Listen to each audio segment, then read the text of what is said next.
Casa llena.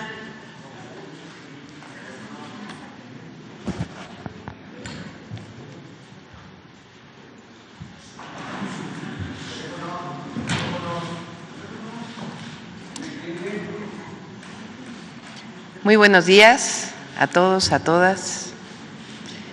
El día de hoy, primera mañanera del pueblo, en el segundo piso de la Cuarta Transformación, lo vamos a dedicar al 2 de octubre. 2 de octubre no se olvida. Hace 56 años, en la plaza de Tlatelolco, después de un movimiento estudiantil que lo que pedía era libertad, democracia, libertad de los presos políticos, fue perpetrada una de las mayores atrocidades que se vivió en México en la segunda mitad del siglo XX. Fue ordenado por el entonces presidente de la República, Díaz Ordaz, comandante en jefe de las Fuerzas Armadas, la represión contra estudiantes que, en libertad y pidiendo diálogo público que había sido ofrecido, fueron asesinados, encarcelados. Y el día de hoy, como debe ser, primero le pedimos a Pablo Gómez, que es titular de la UIF, pero él fue preso estudiantil de 1968, que nos acompaña el día de hoy. Entonces, el día de hoy vamos a presentar un video primero de lo que fue el movimiento estudiantil de 1968, a quien nos ve a la distancia. Dura 11 minutos. Y lo que muestra es la historia del movimiento estudiantil de 1968. Y al final, el reconocimiento del entonces presidente Díaz Ordaz como el responsable de todo lo que ocurrió en ese 2 de octubre. Personalmente, para mí es una obligación el día de hoy. He dicho en otras ocasiones que soy hija del 68. Mi madre participó en ese movimiento estudiantil, era profesora del Instituto Politécnico Nacional. Ella participó durante todo el movimiento como profesora, ayudando a los estudiantes. Después fue expulsada del Politécnico Nacional por haber participado. Ella, además de cursar sus estudios de posgrado, era profesora, fue expulsada. Y nosotros, pues como hijos, yo tenía 6 años solamente, pero para nosotros en la familia pues fue algo que vivimos personalmente. Yo fui a visitar cuando tenía 7 años a Pablo y a otros presos a Lecumberri. Entonces, algo con lo que crecimos muy doloroso, pero al mismo tiempo el movimiento estudiantil de 1968 abrió la puerta de la participación política de muchísimos jóvenes y de la sociedad en su conjunto para un país más democrático. El triunfo de ese movimiento para mí pues fue el triunfo en 2018 con el presidente Andrés Manuel López Obrador, que recupera libertades, democracia y justicia para el pueblo de México. El día de hoy entonces presentaremos este video, después le pediremos a Pablo que participe, después leerá la consejera jurídica Ernestina Godoy un decreto que va a salir publicado el día de hoy en el Diario Oficial de la Federación, y después la secretaria de Gobernación, Rosa Isela Rodríguez, va a hacer una disculpa pública a nombre del Estado mexicano a todos los familiares que perdieron a alguien el 2 de octubre. La disculpa pública es algo que inició con el presidente Andrés Manuel López Obrador y que nosotros le vamos a dar continuidad. Las disculpas públicas de un crimen de lesa humanidad, como fue el caso de los pueblos yaquis y otros casos que hizo el presidente, engrandece a los pueblos, reconoce crímenes como este y al mismo tiempo pone un alto y dice nunca más. Entonces, esta es la mañanera del día de hoy y terminando esto, pues pasamos a las preguntas. Antes de ello, nada más comentarles que las mañaneras ahora las vamos a desarrollar de una manera especial. Va a venir información, como siempre lo hacía el presidente, información sobre algún tema, sea seguridad, sea los trenes, sea las obras, programas sociales. El día de mañana, por ejemplo, vamos a tener las iniciativas constitucionales y de ley que vamos a enviar al Congreso para los derechos de las mujeres. El viernes vamos a hablar de las becas y así vamos a seguir con información y preguntas, pero además vamos a tener una sección especial en las mañaneras del pueblo. Los lunes vamos a hablar de vida saludable. Es muy importante que las y los mexicanos sepamos las afectaciones a la salud de la comida que llamamos chatarra, porque vivimos una pandemia en realidad de hipertensión, diabetes, en algunos casos obesidad, y es importante que entendamos por qué está ocurriendo esto en la población. El martes lo vamos a dedicar al humanismo mexicano y la memoria histórica. Va a venir un historiador, una historiadora, a hablar sobre hechos importantes. Este mes de septiembre, pues no solamente es el mes de la patria, sino es el mes de la Constitución de 1824, el 4 de octubre. El 10 de octubre se cumplen 200 años de la entrada del primer presidente de México, de Guadalupe Victoria. Entonces vamos a dedicarlo a estos temas. El miércoles le vamos a llamar detector de mentiras.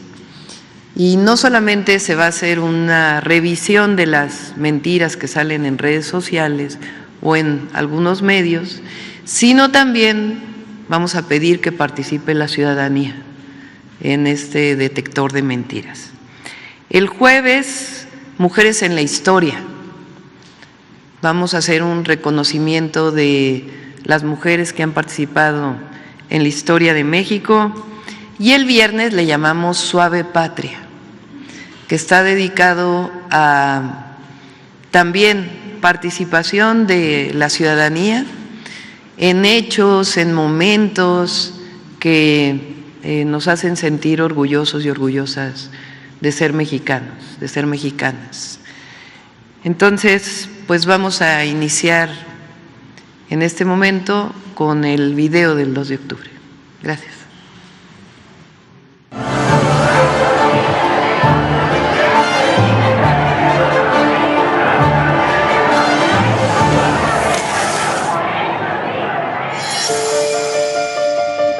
En 1968 se desarrolló un movimiento estudiantil que dejó una huella indeleble en la historia del país.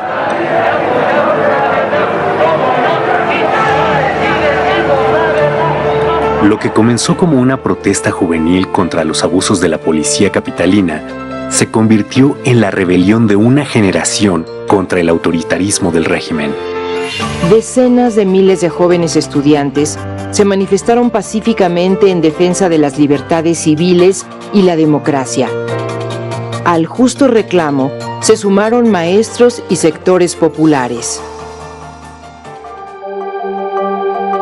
El gobierno de Gustavo Díaz Ordaz vio en el desafío estudiantil una conjura comunista y ordenó la represión que culminó con la matanza del 2 de octubre de 1968 en Tlatelolco.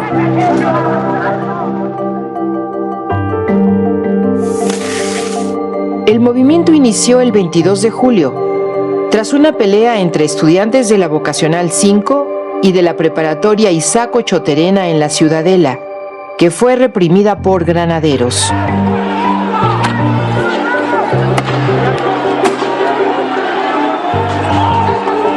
El 26 de julio, dos manifestaciones en el centro de la Ciudad de México, una de protesta contra la represión y otra conmemorando la Revolución Cubana, también fueron reprimidas por la policía.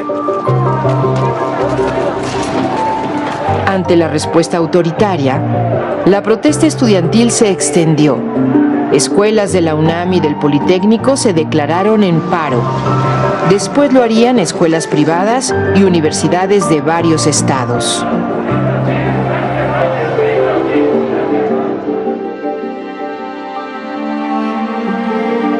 Luego de la primera manifestación masiva, el presidente Díaz Ordaz ordenó el 30 de julio la intervención del ejército.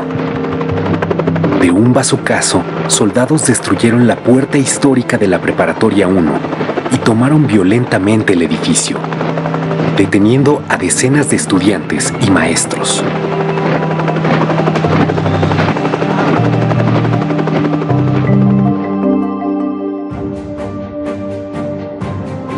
El rector de la UNAM, Javier Barros Sierra, asumió una actitud ejemplar. Defendió la autonomía universitaria, condenó la represión y promovió una solución dialogada al conflicto. El 1 de agosto encabezó una manifestación de duelo por los estudiantes caídos y contra la violación a la autonomía.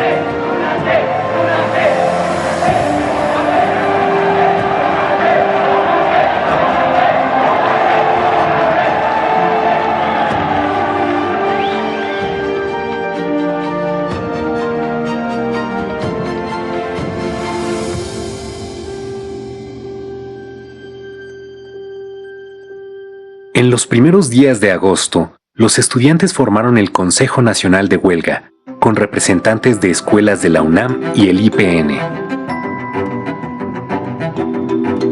El CNH dio a conocer el pliego petitorio del movimiento. Libertad a los presos políticos.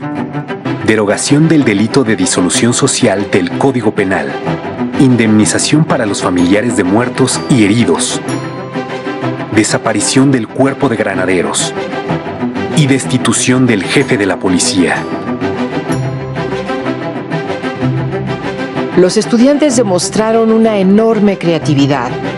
Las brigadas se multiplicaron por calles, mercados, jardines, plazas públicas y generaron una enorme simpatía entre la población. Fue el primer movimiento social en el que participaron miles de mujeres que rompieron los estereotipos de la sociedad tradicional y fueron protagonistas de una lucha por un país más libre.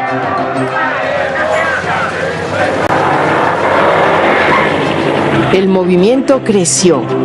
A la manifestación del 13 de agosto asistieron más de 150,000 personas. Los estudiantes demandaron diálogo público. El gobierno aceptó, pero nunca cumplió. El movimiento estaba ganando la batalla de la opinión pública, a pesar de la campaña en contra, por parte de la prensa, radio, televisión y de todo el aparato de Estado. El 27 de agosto, más de 500,000 personas marcharon al Zócalo.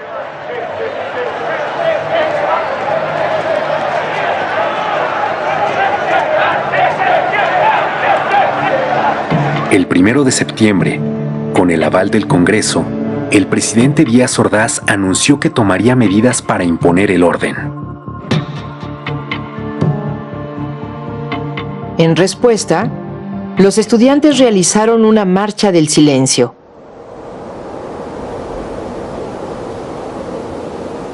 El 13 de septiembre, más de 250,000 personas marcharon bajo un silencio imponente. Ejemplar.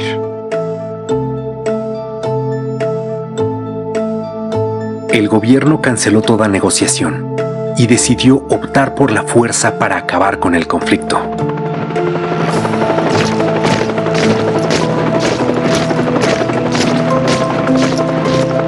El 18 de septiembre, el ejército ocupó la ciudad universitaria. 500 estudiantes fueron detenidos.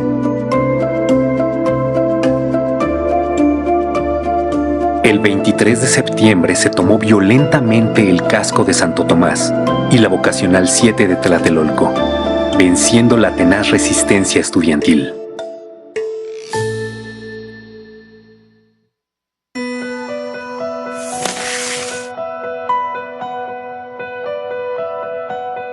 A 10 días de la inauguración de las Olimpiadas en México, el 2 de octubre, miles de personas asistieron a un mitin pacífico en la Plaza de las Tres Culturas en Tlatelolco. Por la mañana, representantes estudiantiles se reunieron con una comisión del gobierno. Se esperaba el inicio de una solución negociada.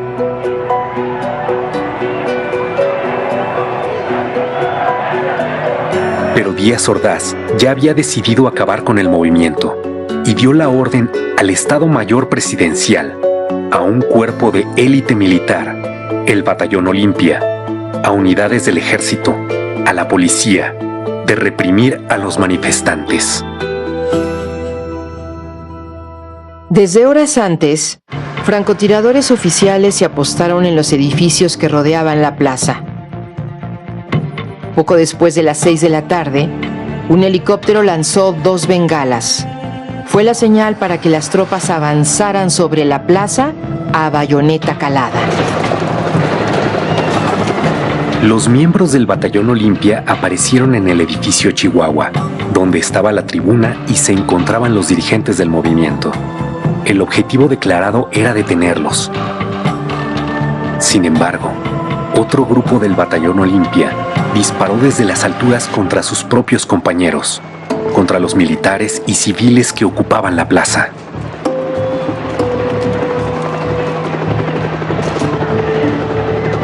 En el fuego cruzado, comenzaron a caer los manifestantes muertos o heridos, y la multitud corrió para escapar de la trampa.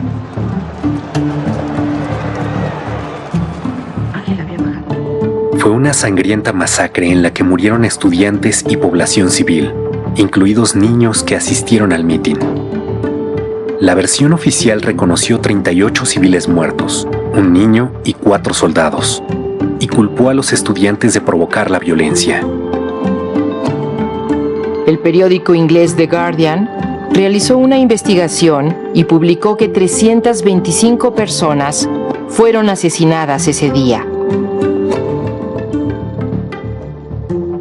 Los heridos se contaron por centenares y por miles los detenidos, muchos de ellos torturados. Los líderes del Consejo Nacional de Huelga fueron recluidos en la cárcel de Lecumberri y el Poder Judicial los juzgó como terroristas. El 2 de octubre se cometió un crimen de Estado contra los estudiantes y el presidente Gustavo Díaz Ordaz asumió toda la responsabilidad. Asumo íntegramente la responsabilidad personal, ética, social, jurídica, política e histórica por las decisiones del gobierno en relación con los sucesos del año pasado.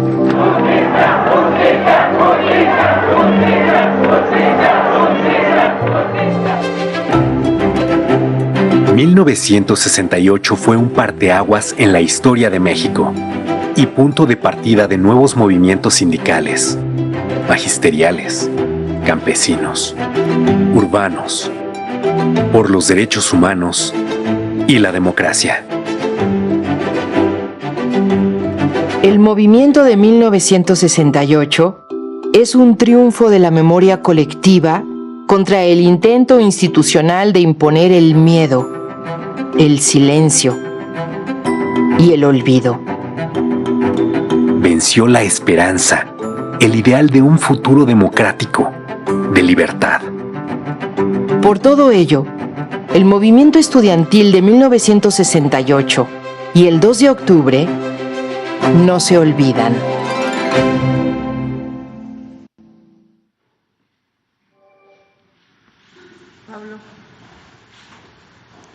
Este documento es principalmente para las y los jóvenes, porque son 56 años del movimiento estudiantil y del 2 de octubre. Adelante, Pablo.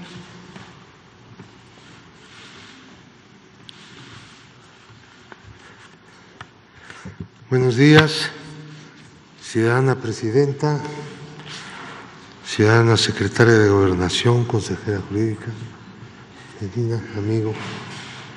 Buenos días.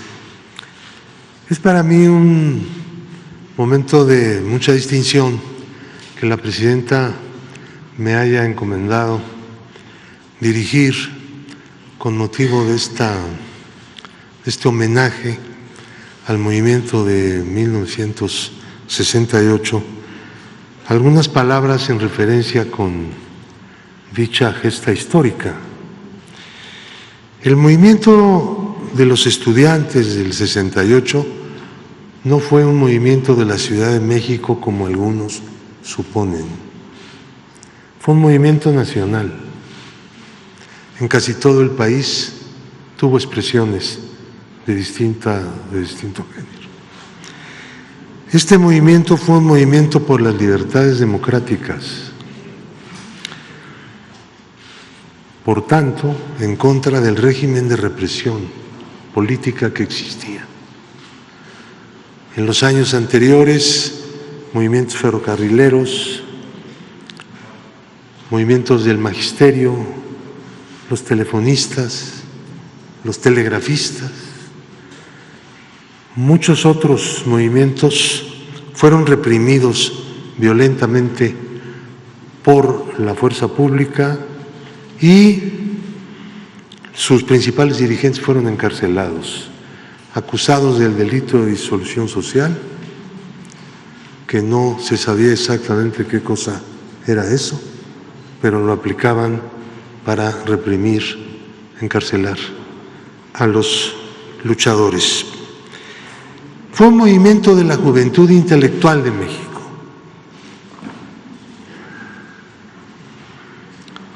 Se levantó contra el estado de represión, reivindicando las libertades democráticas. Nunca hubo conversaciones con el gobierno. El movimiento pedía diálogo público, porque la tradición de contubernios entre líderes de movimientos y los gobernantes pues era muy fuerte, y para ventilar el asunto público, el asunto nacional, que era el de conquistar las libertades democráticas para todos, pues tenía que ser igualmente público. Hay varias versiones que los enemigos del movimiento han construido, que se trató de una provocación. Algunos llegaron a decir que había sido una provocación de la Agencia de Inteligencia de los Estados Unidos en contra del gobierno de México, cosas tan extrañas como eso. Una conspiración internacional, dijeron, fraguada en La Habana con motivo de la Conferencia Latinoamericana de Solidaridad. Esto es lo que consta en la acusación del Ministerio Público en contra de los presos del 68. Es la versión oficial del fiscal de entonces, del procurador. Y el gobierno lo sostuvo.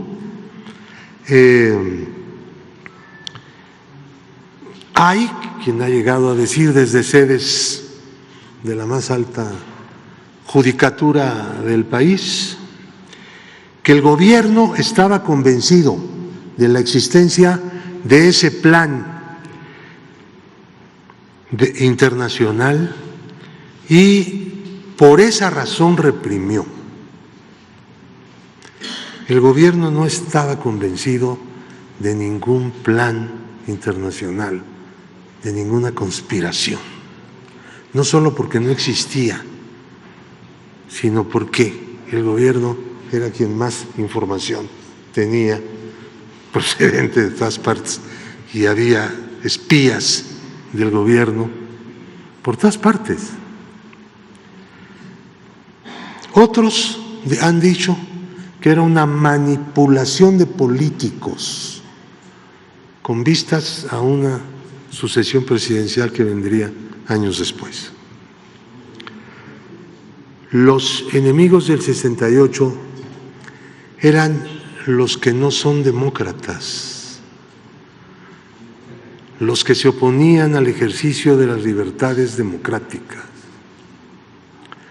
los que consideraban que la libertad iba a llevar a una situación de ingobernabilidad y de anarquía en México. Había y hay la idea de que las libertades democráticas y la democracia misma conduce a situaciones de desequilibrio social y de ingobernabilidad. Se ha demostrado desde entonces hasta ahora y especialmente en los tiempos que estamos viviendo que todo eso es una gran mentira en contra del ejercicio de las libertades democráticas y del sistema democrático. La matanza fue ordenada, obviamente, por el jefe de las Fuerzas Armadas, el presidente de la República. Él mismo lo ha reconocido y lo reconoció en su 5º informe de gobierno. Esto se ha discutido mucho, sin embargo. ¿Quién más pudo haber ordenado algo como esto? Y si no hubiera habido la orden, no hubiera habido presencia militar aquella tarde en Tlatelolco. ¿Qué objeto tenía? Que no fuera la represión y la masacre.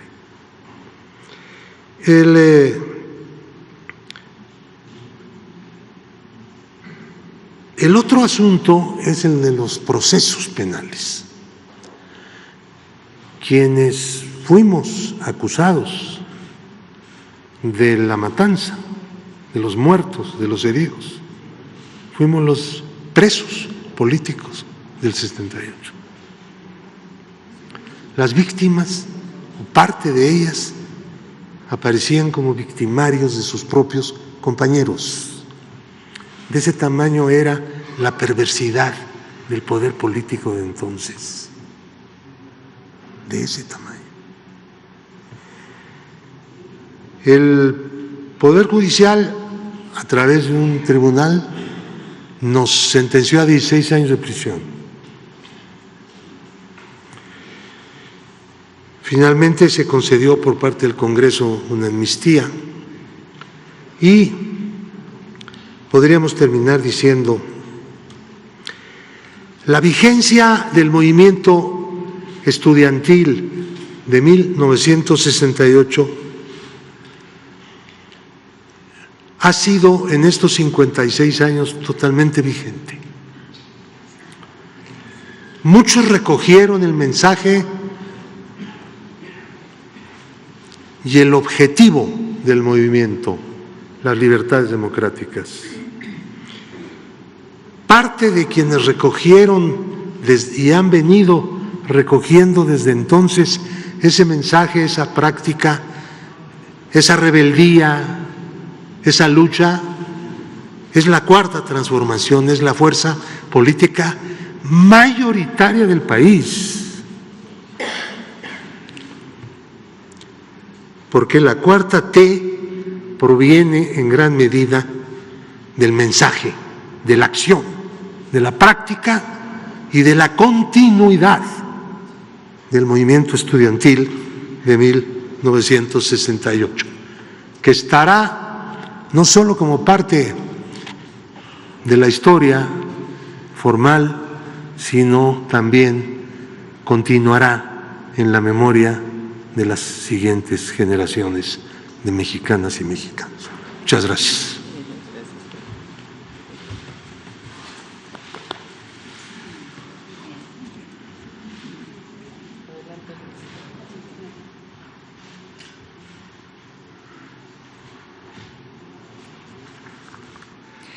Muchas gracias, muy buenos días.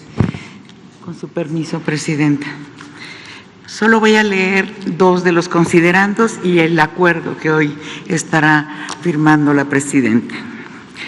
Que asimismo, en reconocimiento al hecho que el movimiento estudiantil y popular fue precursor del proceso de democratización y expansión de las libertades democráticas que se vive actualmente en nuestro país, en diversos recintos legislativos se han inscrito leyendas y en muros de honor.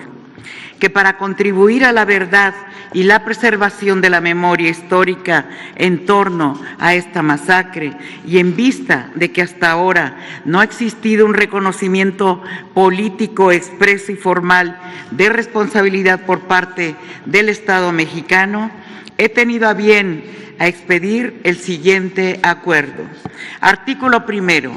En nombre y representación del Estado mexicano, se reconoce políticamente que los actos de violencia gubernamental perpetrados el 2 de octubre de 1968 en contra de integrantes del heroico movimiento estudiantil fueron constitutivos de un crimen de lesa humanidad, como fue reconocido por el entonces presidente de la República y comandante supremo de las Fuerzas Armadas, Gustavo Díaz Ordaz, durante la lectura de su quinto informe de gobierno.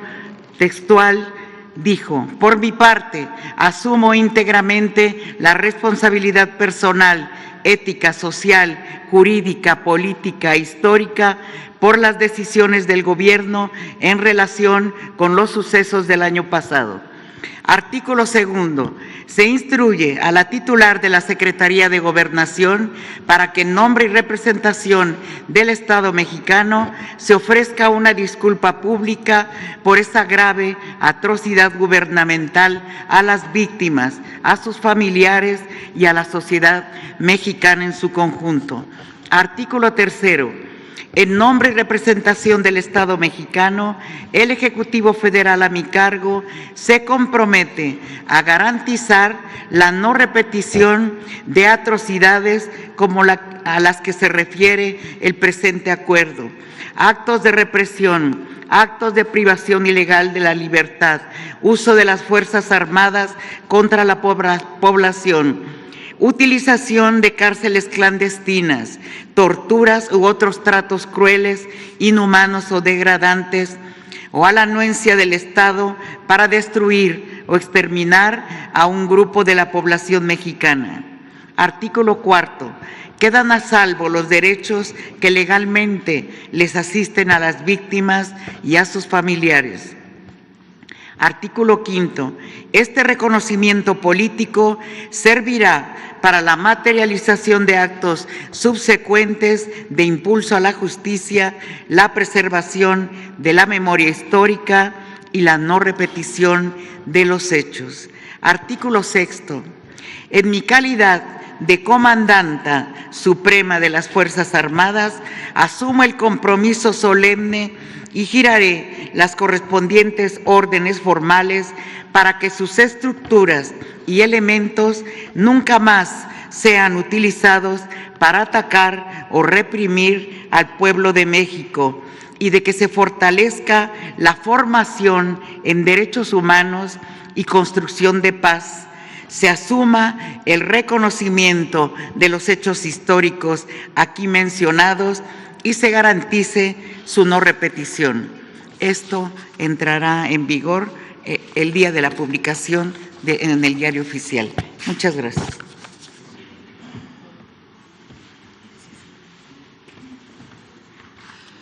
Con su permiso, Presidenta. Muy buenos días a todas y todos. En cumplimiento a la instrucción de la Presidenta de la República, Claudia Sheinbaum Pardo, y con la convicción de la responsabilidad histórica que han otorgado a este gobierno millones de mexicanas y mexicanos, me dirijo a ustedes para pronunciarnos en nombre del Estado mexicano por los actos de violencia cometidos el 2 de octubre de 1968. Este crimen de lesa humanidad fue ideado, ejecutado y encubierto desde la más alta autoridad del poder público, y su responsabilidad principal recayó en el entonces presidente de la República, Gustavo Díaz Ordaz. Se trató de un reprobable acto de represión estudiantil y social que tuvo como consecuencia decenas de muertos, heridos, detenidos extrajudicialmente y torturados. Con la masacre de Tlatelolco se dejó ver el agotamiento del Estado represor, vertical y autoritario que usó la fuerza de sus instituciones en contra del pueblo. Hoy, en este acto, nos dirigimos a las madres, a los padres, a los hermanos, a las familias y también a los sobrevivientes de aquel oscuro periodo, pues son ellos quienes se encargaron de mantener viva la memoria de aquellas atrocidades y continuar con la lucha y la exigencia de justicia. Como Gobierno de la Transformación tenemos la responsabilidad de garantizar que se reconozcan los crímenes perpetrados hace 56 años. Y por ese motivo, el Estado mexicano ofrece una sentida disculpa pública a todas las personas que perdieron a un ser querido o a quienes fueron víctimas de los crímenes de lesa humanidad cometidos la noche del 2 de octubre de 1968. Hechos como este no pueden volver a repetirse. Esta acción es muy importante porque se realiza desde la Secretaría de Gobernación, donde se instrumentaba la represión al pueblo y donde ahora tenemos el compromiso y la responsabilidad de impulsar las libertades y los derechos. En el Estado mexicano actual se tiene la voluntad histórica de hacer justicia, siempre en apego a los principios constitucionales y a los ideales de libertad y democracia. Gracias por su atención.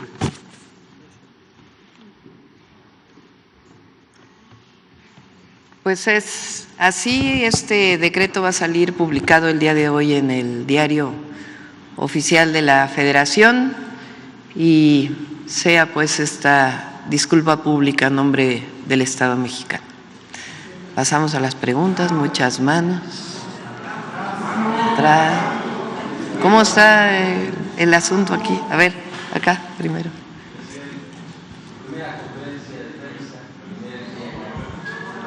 Micrófono.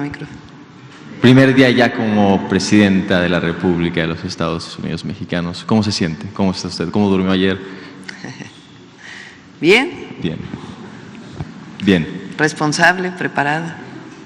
Presidenta, la juventud rebelde encauzó el movimiento del 68. Después vimos otros eventos de juventudes profundamente rebeldes con causa. El movimiento del CEU, en el que usted participó. Quizás tardó muchos años en volver a verse otro movimiento de juventudes en esos términos, quizás únicamente comparable el movimiento Yo Soy 132, varios años después. ¿Cuál es el mensaje o la reflexión que usted ha hecho en torno al rol de las juventudes en cuanto a qué causas pueden hoy defender, salir a pedir, cómo pueden hoy representar las nuevas juventudes, los nuevos jóvenes, estas causas con rebeldías justas? Pues yo diría que las y los jóvenes, primero, conocer la historia de México. Por eso el documento que hicimos ahora, el documental, con la recopilación de lo que fue el movimiento estudiantil de 68. También por lo que dice Pablo Gómez en esta idea de que había otras fuerzas que movían a los estudiantes, y en realidad fue un movimiento en aquel entonces que, si se fijan, sus demandas son demandas de no represión y democracia. Esos jóvenes después abrieron el camino para la lucha democrática en nuestro país y lo que estamos viviendo hoy. Entonces, a las y los jóvenes que siempre estén cerca del pueblo y que luchen siempre por la justicia. Si me permite, Presidenta, debo de hacer una pregunta en torno a mi estado. Sonora vengo representando a Telemax, la televisora pública del estado de Sonora, la televisora popular. Preguntarle, ¿estuvo usted en uno de los últimos eventos con el expresidente López Obrador, ahí en el estado, con los pueblos yaquis? ¿Qué ha pensado en torno a los planes de justicia de los pueblos indígenas? Igual me imagino que algo habrá cambiado en usted el día de ayer que recibió la bendición y el bastón de mando y todo lo que eso representa de los pueblos indígenas. ¿Cómo le dará continuidad en Sonora y al resto de los pueblos que más lo necesitan con estos planes de justicia, Presidenta? Pues más que los planes de justicia, hoy fue que le vamos a dar continuidad. Fue aprobada ya, y además es una reforma constitucional que fue aprobada por unanimidad, de una lucha histórica de los pueblos indígenas de México y afromexicanos. ¿Qué es lo que se llama que sean sujetos plenos de derecho? Los pueblos indígenas no eran reconocidos ni por su propiedad, ni podían presentar una denuncia como pueblos.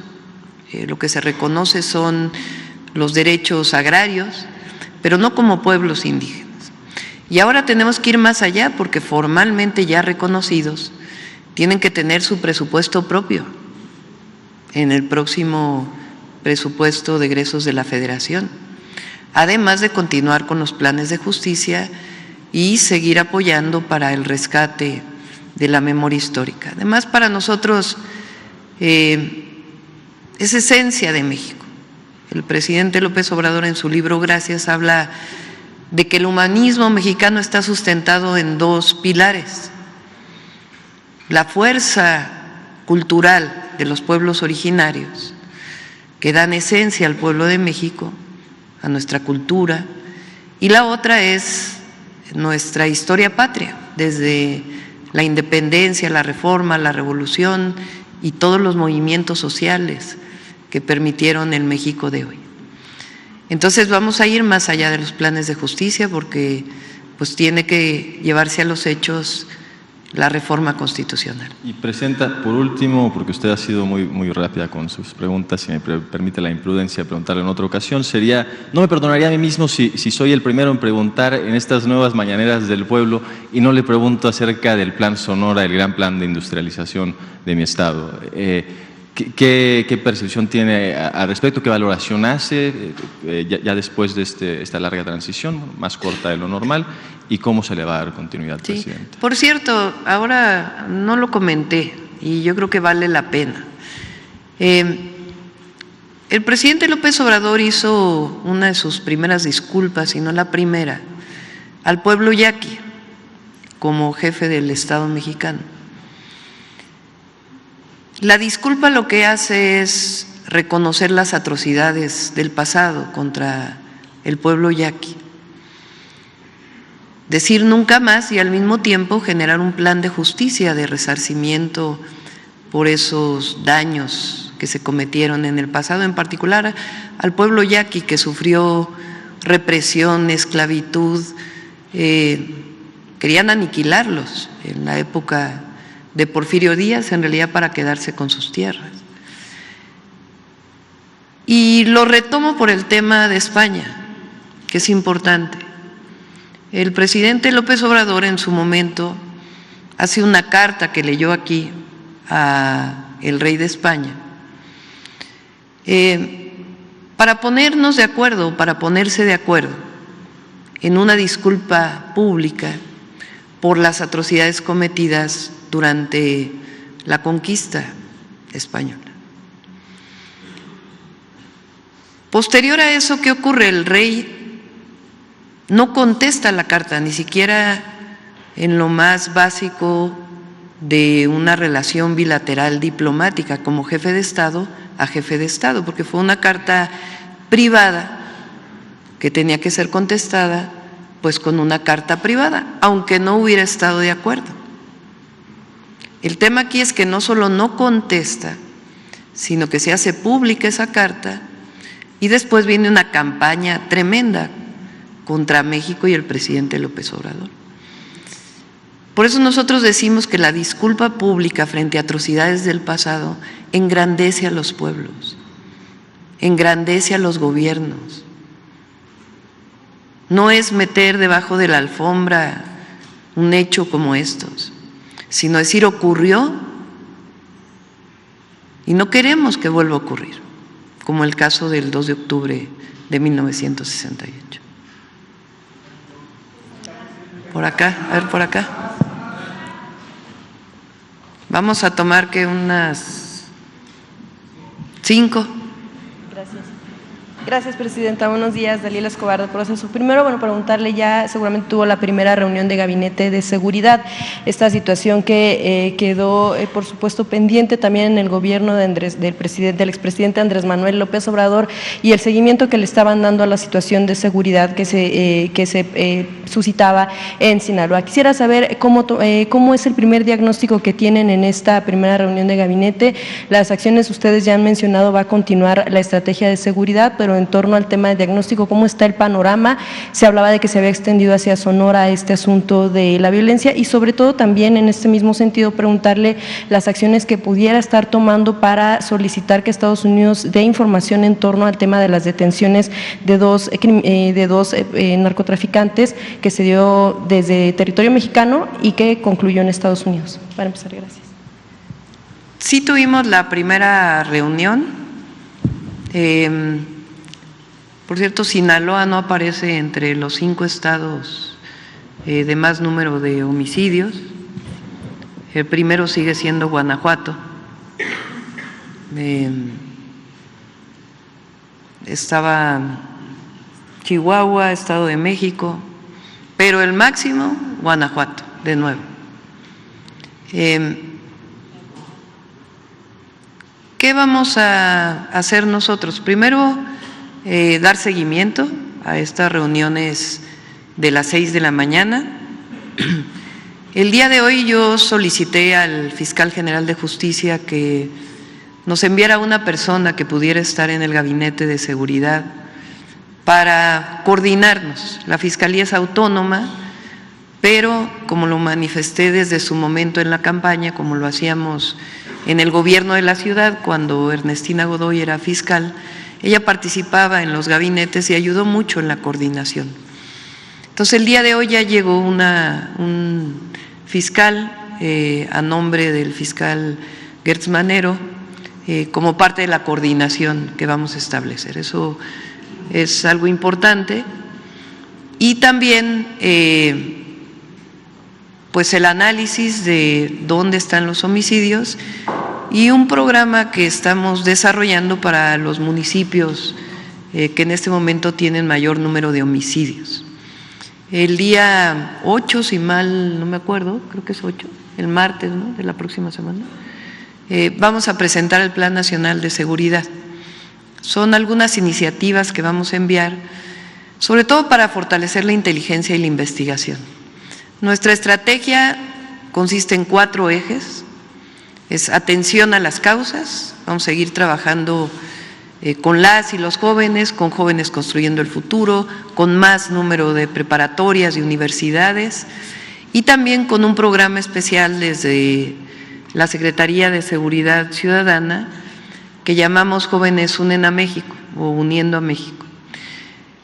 Es un programa que lo desarrollaban antes, pero que ahora le vamos a dar más focalización, que es justamente en estos municipios de mayor índice delictivo, para atender a las familias de una manera integral.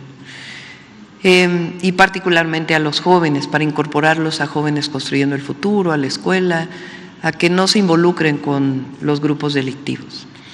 El segundo es la consolidación de la Guardia Nacional.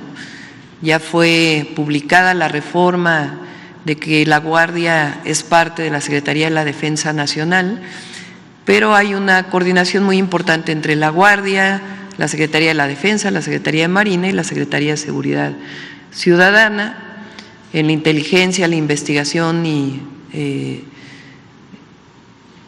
que nos permita llevar a la judicialización de casos en la Fiscalía y en su momento en el Poder Judicial.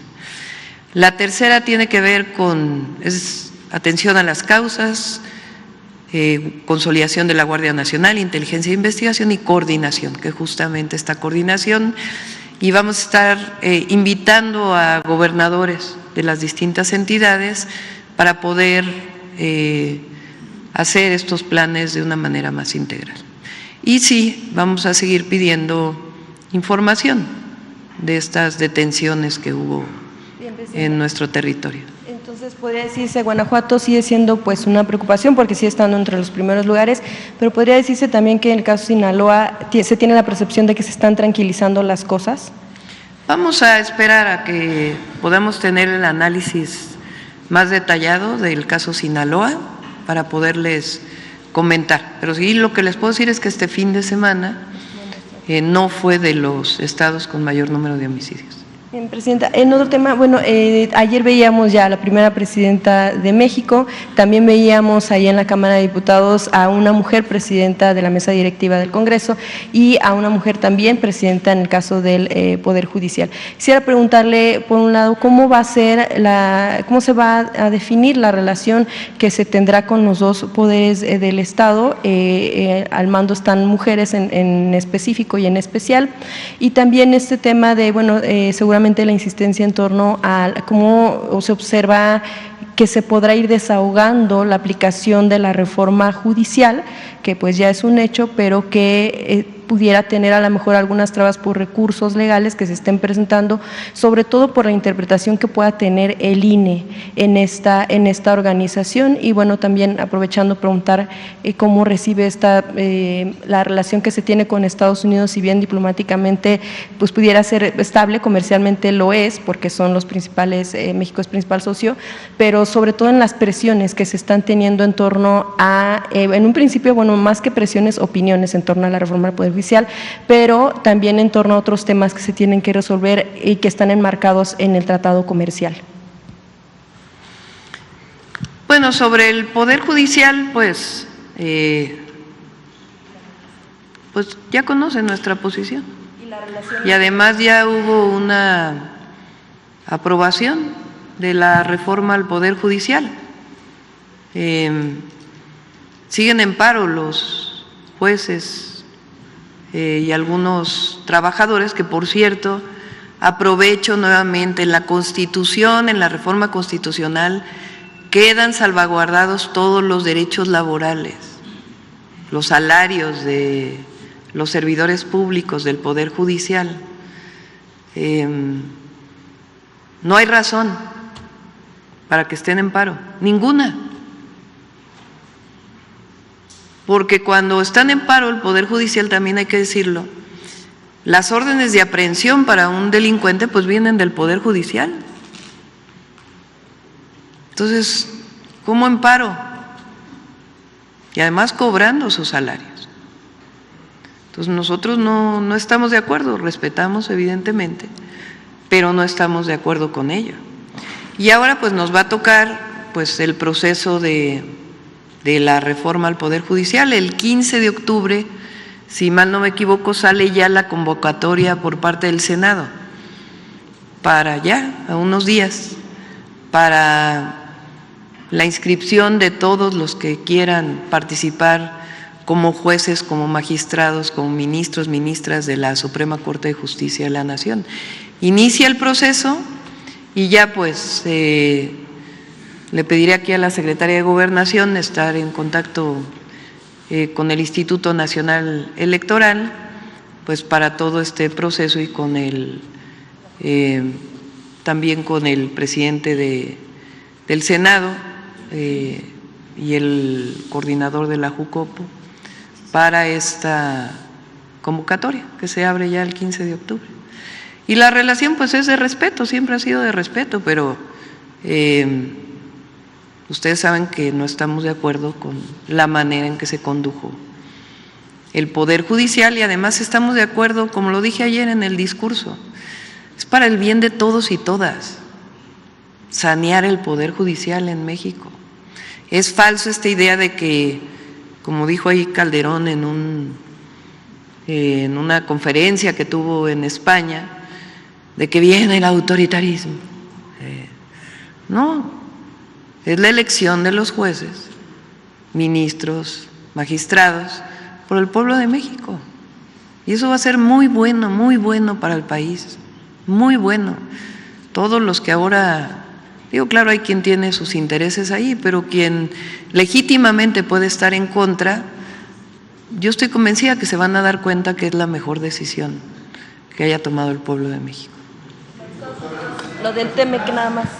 ¿Lo de qué, perdón? Las presiones por el TEMEC, las presiones en Estados Unidos por los pues, para mí no hay presiones, pues México es un país libre, soberano, independiente.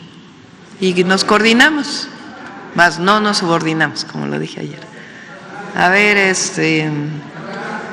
ahora vamos a darle un histórico aquí a Carlitos, que digo porque él viene desde la campaña en la Ciudad de México, cubriendo el… Buenos días a todas y todos. Doctora, ahorita que hablaba de la Carta de España, ¿cuál es la situación actual de la relación diplomática con España, entre México y España, doctora? Es buena, no tiene por qué cambiar, pero vamos a defender siempre la posición y con España tenemos relaciones comerciales, de turismo, turísticas, culturales. A México y España le une de manera muy importante el exilio que hubo de la República. Hay muchísimos españoles y españolas que viven en México de aquella época y otros también. Pero nosotros creemos primero que tiene que recapacitarse. Hace poco el gobernador de California, que por cierto estuvo aquí para la toma de protesta, hizo una disculpa pública al pueblo afroestadounidense por las atrocidades también que se cometieron. Y los países de Europa han hecho disculpas públicas, el Vaticano hizo una disculpa pública. Entonces, es importante seguir manteniendo esta posición y la vamos a mantener. También ayer, doctora, se publica una carta de parte de Xóchitl Gálvez donde le hace una serie de peticiones y le dice que tiene poco tiempo para acabar con la intriga y la polarización. ¿Qué responder a esta carta, doctora? Me acordé ahorita, a ver si hay por ahí una encuesta que sacó el Universal hace poco de Buen Día, para que vean cuánta polarización hay, de cuando deja el gobierno el presidente López Obrador. Es la última transparencia, a ver si te la pasé por ahí. Miren esta pregunta.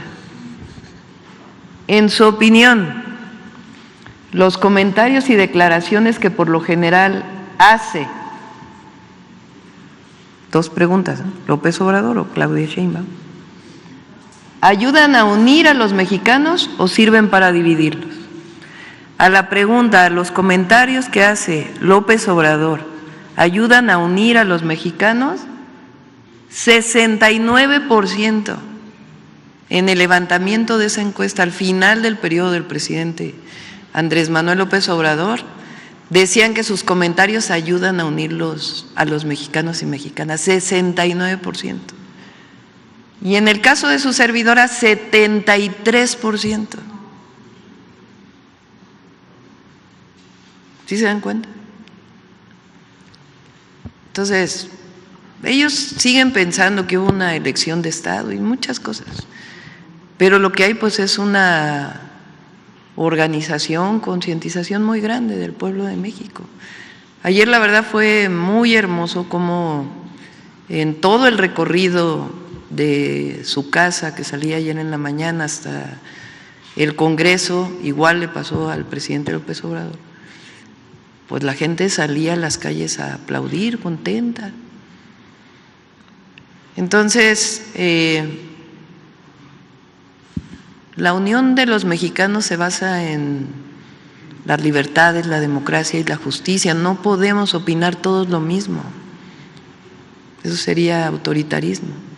Entonces se respetan las opiniones, las manifestaciones, todo lo que se haga de cualquier persona en nuestro país, pero hay una gran mayoría que dijo en su momento y que quiere que continúe la transformación a nuestro estilo propio, obviamente, y con los énfasis que vamos a dar, pero evidentemente pues continúa la transformación y vamos a lograr la paz y la seguridad en México. Por último, Presidenta, ayer en redes sociales retomaron una foto del saludo con el senador Manuel Velasco. ¿Qué responder? ¿Qué fue lo que pasó ahí, doctora?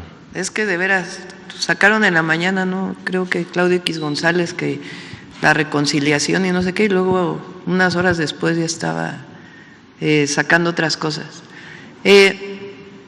Yo acostumbro, cuando es algo que hago desde hace mucho, ya ven que hace mucho se usaba que a las mujeres las besaran en la mano, ¿no? Entonces yo acostumbro que si llegan a darme un beso en la mano, yo regreso el beso. Es una práctica que tengo, la hice en toda la campaña, la he hecho desde hace mucho tiempo y fue eso, sencillamente. Me besaron la mano, regresé el beso. Algo natural y de reciprocidad, digamos, que hago desde hace mucho tiempo. Uy, son demasiados. Faltan dos, ¿no? Faltan dos. A ver acá. Buenos días, Presidenta. Los primeros 100 días de gobierno son fundamentales para cualquier gobernante y traen consigo ciertos retos. Por un lado, las altas expectativas por parte de la población por resultados rápidos y por el otro, porque es el tiempo que le toma a un gobierno y a su gabinete acoplarse. ¿Qué acciones se desempeñarán en estos primeros 3 meses de su administración? Bueno, son varias, pero las principales son poner en marcha todos los programas que anunciamos. Ayer lo dije en el Zócalo y aprovecho para comentarlo. Este mes, en un ratito, vamos a tener una reunión con todos los coordinadores estatales de los servidores de la Nación de la Secretaría de Bienestar, porque este mes inicia la inscripción de las mujeres de 63 y 64 años. Se van a poner carpas en distintos lugares del país, lo vamos a anunciar el lunes próximo, para que se haga la inscripción al nuevo programa de 60 a 64 para las mujeres. El año que entra iniciamos con 63 y 64. Es una valoración de evaluar el presupuesto y el siguiente año ya nos iríamos a 60 a 64.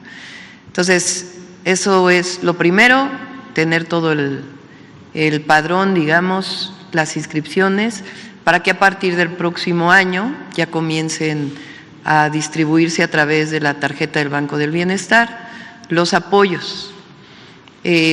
También inicia la inscripción de los niños y niñas de secundaria o adolescentes de secundaria. Ese lo vamos a hacer en las secundarias públicas. para la inscripción para la beca, que es universal el próximo año en secundaria. Y también inician los servidores de la Nación a tocar puerta por puerta a todas y todos los adultos mayores. Con su anuencia, evidentemente no es obligatorio, pero con su anuencia van a hacer un cuestionario que fue desarrollado por la Secretaría de Salud y por el IMSS para preguntarles cuáles son sus enfermedades, cuáles son los medicamentos que utilizan, para que en enero podamos ya contratar enfermeras, enfermeros, médicos, médicas para ya iniciar el programa de visitas médicas casa por casa para las y los adultos mayores. Vamos también a iniciar, a darle continuidad a varias obras que deja el presidente López Obrador y vamos también a iniciar los nuevos ferrocarriles. El domingo, lo dije ayer, vamos a Hidalgo a dar el banderazo de salida. Ahí vamos a explicar el tren Buenavista-Pachuca, que va a ser muy importante. Se está terminando Alaifa y de ahí ya son cerca de 60 kilómetros que van a Pachuca. Entonces inicia eso y vamos a ir estado por estado a informar de los proyectos estratégicos que vamos a desarrollar en cada uno de los estados y a trabajar también en el tema de seguridad. Ayer se ratificó su gabinete y se tomó la fotografía oficial con el mismo. Llama la atención que es un gabinete con perfiles muy diversos, como funcionarios públicos, políticos y académicos. ¿Cuál es la estrategia para darle funcionalidad a un gabinete tan diverso? Todos son de la Cuarta Transformación. No hay nadie que no tenga convicción en la transformación. Algunos tienen más experiencia en el servicio público que otros, pero hay una convicción de trabajo permanente para el pueblo de México y además pues vamos a tener un trabajo de seguimiento permanente para que no dejemos atrás todos los programas que planteamos ayer en el Zócalo. A ver, ya va la última. Está complicado. A ver, ¿quién está hasta mero atrás?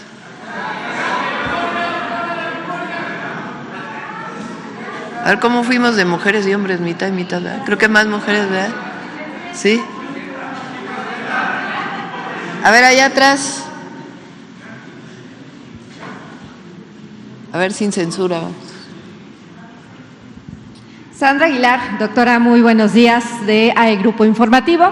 Primero preguntarle en su primera gira que va a tener en las próximas horas a Acapulco, preguntarle si tiene un plan de planeado para poder atender esta contingencia.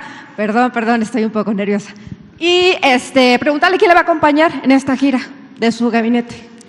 Vamos a ir en auto, termina la reunión de bienestar y me voy en vehículo a Acapulco. Estamos ya viendo el regreso, si regreso en avión, pero de ida vamos a ir en auto y nos vamos a reunir a las 4 de la tarde con la gobernadora, presidentes municipales, no solo la presidenta municipal de Acapulco, sino presidentes municipales donde hay afectaciones o donde hubo afectaciones y una buena parte del gabinete para poder establecer, pues hay que iniciar un censo nuevamente, digo nuevamente porque con Otis se hizo un censo de las personas damnificadas y pues comenzar a dar los apoyos necesarios y al mismo tiempo pues el programa de recuperación económica de Acapulco. Michoacán, también va el gobernador de Michoacán. Ok, preguntarle, ya que menciona su gabinete, ¿habrá algún anuncio de su gabinete ampliado en esta semana? Sí, vamos a seguir anunciando todavía subsecretarios, subsecretarias del gobierno. Y bueno, finalmente estuvo con los mandatarios de muchas naciones, evidentemente también estuvo la presencia de algunas mujeres, como la esposa del presidente de los Estados Unidos. En ese sentido, preguntarle algún mensaje, algún consejo que haya recibido por parte de ella, sería todo de mi parte. Pues fueron reuniones breves realmente, pero México tiene mucho reconocimiento en todo el mundo. Y con la doctora Jill Biden, esposa del presidente de Estados Unidos, es una mujer muy agradable, una muy buena persona, y hablamos más que de la relación México-Estados Unidos, de algunos otros temas. Ella es educadora desde hace muchos años, tiene 40 años siendo maestra, me comentó le llaman allá Community College, y hablamos mucho sobre la importancia de la educación. No hablamos, digamos, sobre la relación México-Estados Unidos en particular. Y con los demás países también muy buena relación. Tengo la invitación para ir al G20 en noviembre por parte del presidente Lula. Estamos evaluando si vamos a ir o no. Es en esas fechas, el G20 empieza el 18 de noviembre. Después, el primer ministro de Alemania habló conmigo hace como un mes. Tiene intención de venir con empresarias alemanes a una reunión. Entonces vamos a tener una reunión, lo vamos a recibir en México. Y el 20 de noviembre pues es el aniversario de la Revolución Mexicana. Entonces estamos viendo a ver si nos da tiempo de ir un momento y después las otras reuniones. Estamos todavía evaluándolo, pero muy buena relación. Ahora sí, la última. Vicente Serrano. Es la primera mañanera, todavía nos faltan 6 años, espero, después de la revocación de mandato. Presidenta, Vicente Serrano, conductor de Sin Censura, muchas gracias por continuar con este ejercicio de apertura. Déjeme hacer referencia al nunca más y a esto que se reconoce el día de hoy. Y se lo planteo de esta manera porque muchos no estuvimos de acuerdo y se lo mencionamos al expresidente Andrés Manuel López Obrador con el perdón sí, olvido no. ¿Usted qué piensa que deba o qué le dice a la gente que espera o que votó al juicio a los expresidentes, que espera que en algún momento sean sentados en el banquillo, que se haga justicia para México, cuando tenemos información, por ejemplo, denuncias que ha hecho, solo como ejemplo, el abogado César Gutiérrez Priego en relación a Zedillo y la relación de la familia con el narcotráfico, con un Genaro García Luna que está a punto de ser sentenciado y la posibilidad de que Felipe Calderón haya estado relacionado a estos enjuagues con el crimen organizado cuando ellos gobernaron. Recuerdo, porque está Pablo Gómez, a quien saludo con mucho respeto, que hay una investigación también, un archivo, una carpeta sobre dineros en relación al expresidente Enrique Peña Nieto. ¿Qué le dice, presidenta, a aquellos que nos quedamos con ganas de justicia a través de esta consulta que resultó no vinculante? En este gobierno, ¿cuál será esa relación hacia el pasado y lo que se pueda rescatar para hacer justicia, presidenta? Nosotros no vamos a entrar en eso. Además, ni nos corresponde, le correspondería en todo caso a la Fiscalía y al Poder Judicial, no le corresponde al Ejecutivo. Yo pienso que, así como dije ayer, que hace 19 años que el presidente López Obrador fue desaforado en el Congreso de la Unión y él en su discurso dijo: solo falta que a ustedes y a mí nos juzgue la historia. Y el pueblo de México juzgó al presidente López Obrador y la historia también, desde mi perspectiva como el mejor presidente de México, y lo sustento en que es el presidente que ha salido con mayor reconocimiento. Por supuesto que la histórica lucha de Benito Juárez, lo que significó Madero, el propio presidente Lázaro Cárdenas, pero ninguno de ellos, Madero además fue asesinado, sale con la fuerza del presidente Andrés Manuel López Obrador, el reconocimiento de su pueblo. Eso es más valioso que muchas otras cosas. Entonces, en el caso de los expresidentes, nosotros no vamos desde el gobierno a señalaremos en lo que no estamos de acuerdo. Como ayer que dije, si hubiéramos querido que el Poder Judicial estuviera al servicio de la presidenta, pues hubiéramos hecho una reforma como la de Zedillo.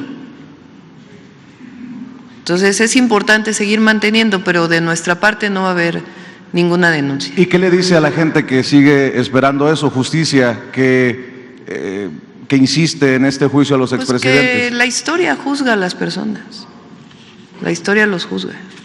Presidenta. Y muchos de ellos están juzgados por el pueblo de México. Presidenta, por convicción y por experiencia propia, el tema migrante siempre ha estado presente en nuestras coberturas.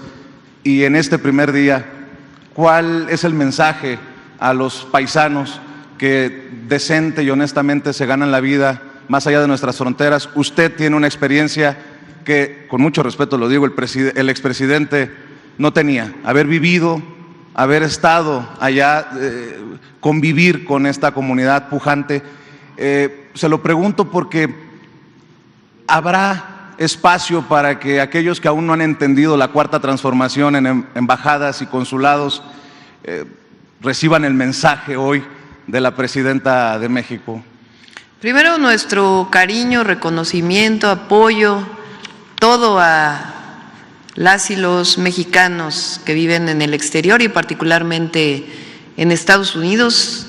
No solamente el agradecimiento por el apoyo que le brindan a sus familias, a México, todos los meses o cuando envían sus remesas, sino porque son héroes y heroínas que salieron de nuestro país buscando un futuro que no podían encontrar en México y que siguen cercanos a México siempre. Entonces, nuestro agradecimiento, reconocimiento. Y ayer lo dije en el Zócalo, yo le pedí a Juan Ramón de la Fuente, al doctor Juan Ramón de la Fuente, secretario de Relaciones Exteriores, que su prioridad sean las y los migrantes. Él personalmente va a hacer un programa para todos los consulados y él personalmente le va a dar seguimiento, no solamente en el trato que reciban nuestros hermanos y hermanas que viven allá, sino también en todos los trámites que normalmente hacen. Muchos de los trámites que se hacen desde los consulados son de registro civil y los registros civiles son de los estados, no es una atribución federal, sino estatal y de la Ciudad de México. Entonces tenemos que resolver ese problema de cómo hay relación con todos los estados de la República, sus registros civiles y otros servicios que dan para que sean eficientes esos servicios en los consulados y el trato en general en el apoyo jurídico y todo lo que requieran. Entonces, Juan Ramón tiene ese mandato que se lo comenté desde el primer día que lo invité a ser secretario de Relaciones Exteriores. Bueno, ya lo vamos a dejar hoy aquí. Ya mañana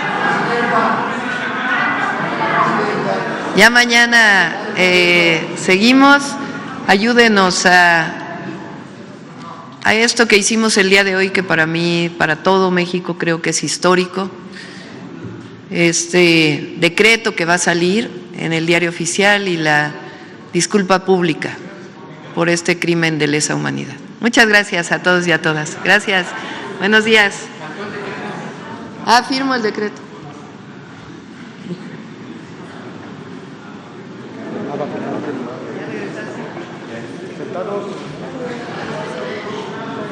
Vénganse, acompáñenme.